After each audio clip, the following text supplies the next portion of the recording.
učit, ne se jenom flákat.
Chlapi, ty vole, my jsme úplně v prdeli.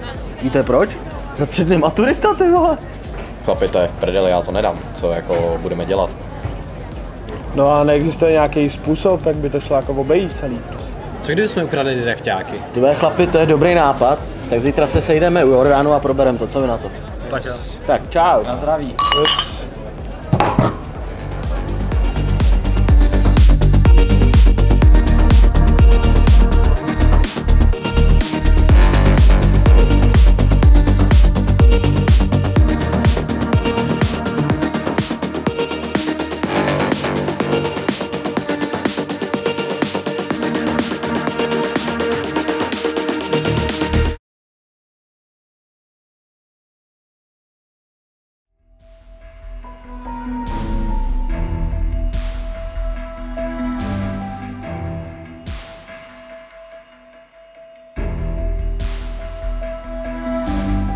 Ty vole, chlapi, po maturitě máme 20 McChicken nugget, vole. To si píš. Ty jsi taky jenom žrál. Čus? Čau chlapi. Čus. Tak jak to děláme s těma didakťákama? Napadlo mě, že bychom přetahli šedivýho přes hlavu něčím a ukradli mu didakťáky, protože on nemá furt sebou. A co vy? Almášová mívá testy v autě, takže ji nějak zabavíme a druhá skupinka ukradne jí to z auta. Jo, tak to je dobrý nápad. Tak domluví, no. Čau chlapi, čau. Jsme domluvení. Čau.